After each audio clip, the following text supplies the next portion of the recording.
Hai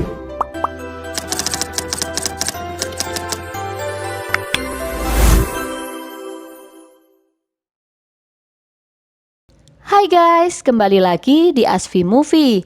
Gimana nih kabar kalian semua? Semoga kalian sehat-sehat aja ya. Pada video kali ini aku akan membahas salah satu film yang berjudul Molok 2022. Film ini menceritakan tentang sebuah keluarga kecil yang diteror oleh fenomena aneh sejak kejadian sang nenek meninggal dunia. Tanpa berlama-lama, langsung aja kita simak alur ceritanya ya. Film ini dimulai dengan diperlihatkannya situasi di tahun 1991. Terlihat ada sebuah rumah yang dihuni oleh satu keluarga. Di dalam rumah terlihat sebuah foto yang terdiri dari ibu, nenek, dan seorang gadis kecil. Tepat pada malam itu terjadi sebuah peristiwa mengerikan yang disaksikan oleh gadis kecil bernama Patrick. Patrick yang sedang asik bermain di gudang tiba-tiba saja mendengar teriakan neneknya dari atas. Tak lama kemudian ada tetesan-tetesan darah merembes jatuh ke bawah hingga mengenai Patrick. Terdengar juga suara-suara keras hingga membuat Patrick ketakutan. Singkat waktu 30 tahun kemudian, terlihat Patrick kini sudah dewasa. Dia sekarang sudah berkeluarga, namun Patrick adalah seorang janda yang memiliki putri kecil bernama Hannah. Patrick juga masih tinggal dengan kedua orang tuanya yang bernama Jules dan Catherine.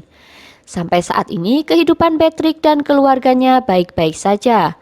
Namun, di suatu malam terjadi sebuah peristiwa aneh yang dialami oleh tetangga Patrick. Secara tidak sadar pria itu menggali-gali tanah dan membuat sebuah lubang. Saat dia menoleh ke belakang, tiba-tiba entah apa yang terjadi. Yang jelas keesokan harinya polisi menemukan pria itu sudah tewas. Belum jelas apa yang dilakukannya semalam, tapi dugaan polisi dia tewas karena terkena hipotermia dan serangan jantung. Tak lama kemudian datang sekelompok penggali yang dipimpin oleh seorang pria bernama Jonas. Kemudian mereka berhasil menemukan penemuan berharga, yaitu sebuah jasad perempuan utuh yang dilapisi lumpur. Jasad itu terlihat berusia puluhan tahun. Entah apa yang membuat jasad itu awet dan ini adalah misteri yang harus dipecahkan. Karena jarak lokasi tersebut tidak jauh dari rumah Patrick, akhirnya Patrick dan Jonas pun bertemu. Mereka berdua saling berkenalan. Karena mereka masih saling penasaran satu sama lain, akhirnya malam harinya mereka pun bertemu di sebuah bar. Mereka kemudian bercerita satu sama lain. Patrick juga memberitahu Jonas bahwa dirinya adalah seorang janda karena suaminya sudah meninggal. Karena Patrick merasa nyaman dengan Jonas, akhirnya dia mulai menceritakan masa lalunya bahwa neneknya dulu tewas dibunuh dan sampai sekarang pelakunya belum diketahui. Semenjak kejadian itu, ayahnya menjadi gila dan kehilangan pekerjaan. Sementara ibunya emosionalnya terganggu dan belakangan ini dia menderita penyakit misterius. Tak lama kemudian mereka berdua pun pulang. Sesampainya di rumah, Patrick membacakan dongeng untuk anaknya. Kemudian dia keluar menghampiri ayahnya. Tak lama kemudian Patrick pun kembali masuk dan mematikan lampu tidur. Akan tetapi betapa kagetnya dia melihat sosok pria tidak dikenal tiba-tiba ada di rumahnya. Karena melihat pria itu membawa pisau, Patrick langsung bergegas memberitahu ibunya. Pria itu tingkah lakunya terlihat aneh seperti ada sesuatu yang mengendalikannya. Kemudian dia menghampiri Catherine berusaha untuk membunuhnya sambil berkata, maafkan aku, maafkan aku. Mereka memaksaku untuk melakukan ini." Di waktu yang tepat dari belakang, Jonas menghantam kepala pria itu hingga membuatnya pingsan. Kasus ini langsung ditangani oleh pihak kepolisian.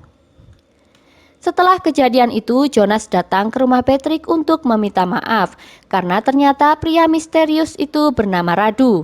Dia adalah salah satu anggota dari kelompok penggali. Radu dikenal sebagai orang baik, bahkan semua anggota menyukai dia. Tapi entah mengapa dia bisa melakukan hal gila. Sepertinya ada sesuatu yang mengubahnya. Patrick merasa khawatir dengan keselamatan keluarganya. Apakah ini benar-benar kutukan keluarga di mana ia menganggap kejadian ini ada kaitannya dengan masa lalu?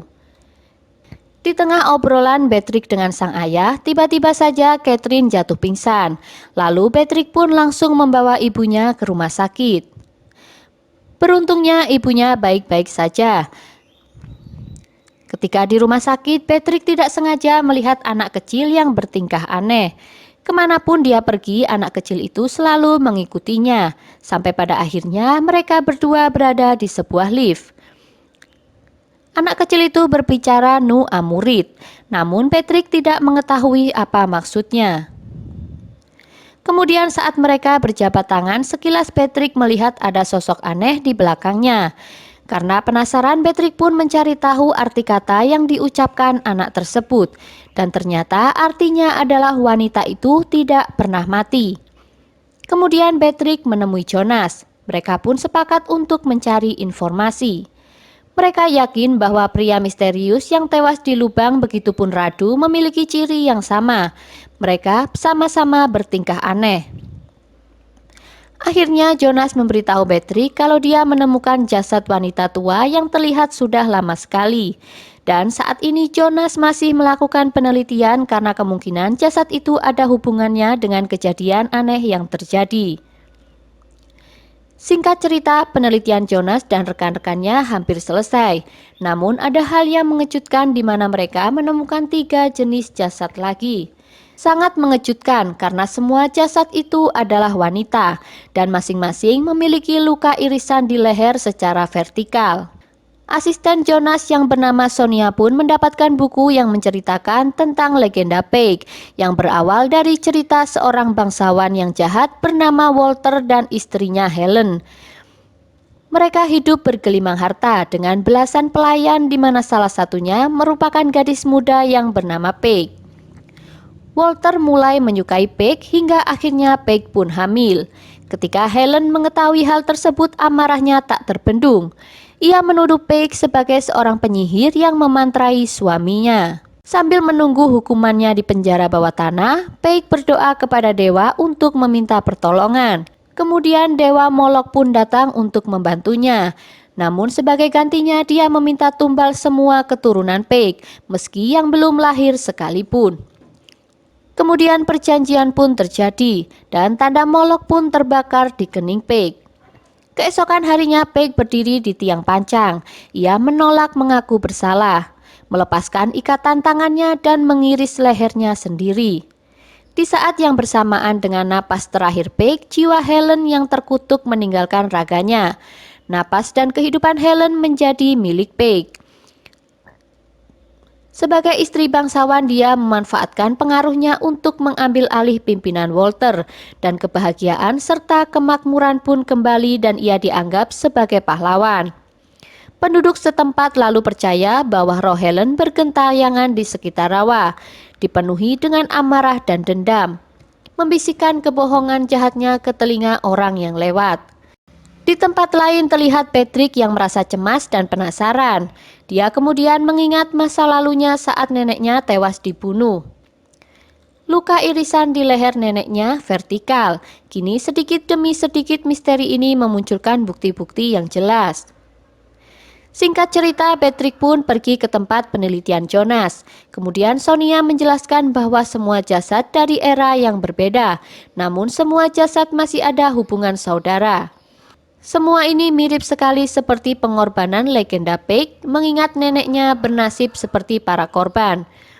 Saat itu juga Patrick mencoba membawa keluarganya pergi jauh.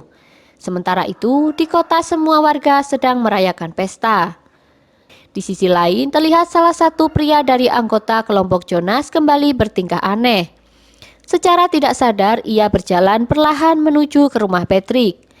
Namun peristiwa itu bisa digagalkan oleh salah satu anggota Jonas yang bernama John. Tak lama kemudian John mengalami hal aneh di mana dia tiba-tiba melihat sosok arwah Catherine muncul di hadapannya. Kemudian John tidak sadar dan bertingkah aneh.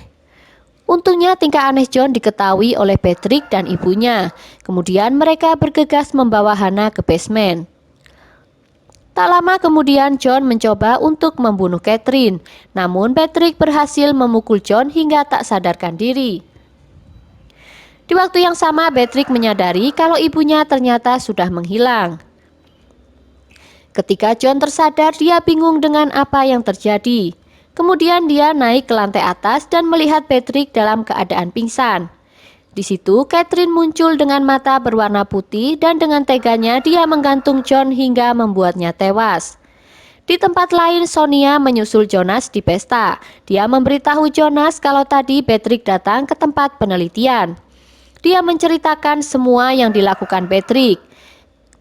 Kemudian Sonia dan Jonas pun berasumsi kalau sampai saat ini mereka masih mengorbankan wanita untuk Dewa Molok. Patrick sempat berkata kalau keluarganya dalam bahaya. Mendengar hal itu, Jonas bergegas pergi ke rumah Patrick. Di waktu yang sama, Patrick yang tersadar kini dalam kondisi terikat di kasur dan di hadapannya ada Catherine yang ditemani oleh beberapa orang memakai kostum banteng. Catherine berkata kepada Patrick, "Tenanglah nak, ini hanya sebentar." Dan saat itu juga Catherine mengiris lehernya sendiri hingga tewas. Kemudian dari jasad Catherine muncullah sosok yang selama ini orang-orang menyebutnya dengan legenda Paige. Beberapa waktu kemudian Jonas tiba di rumah Patrick.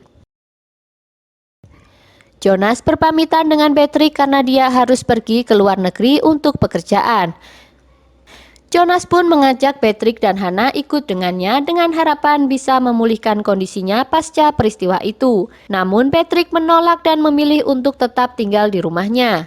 Dalam hati Jonas merasakan Patrick berbeda dari sebelumnya. Di malam harinya Patrick menemani Hannah membaca buku. Namun ternyata itu bukan Patrick, karena Patrick yang asli terlihat arwahnya. Dan sosok korban yang lain sedang melihat Hannah dari luar jendela. Jadi yang menemani Hannah saat ini adalah sosok Paige, karena jiwa dan raga Patrick saat ini sudah diambil sepenuhnya dan dikuasai oleh Paige. Pengorbanan itu akan terus berlangsung sampai ke Hannah hingga saatnya tiba, dan film pun berakhir. Oke guys, inilah alur cerita film Molok 2022. Jika kalian suka dengan video ini, jangan lupa klik tombol like-nya ya. Dan buat yang belum subscribe, jangan lupa klik tombol subscribe dan nyalakan lonceng notifikasinya agar kalian gak ketinggalan di video aku selanjutnya. Sampai ketemu lagi di video aku selanjutnya ya. Bye-bye.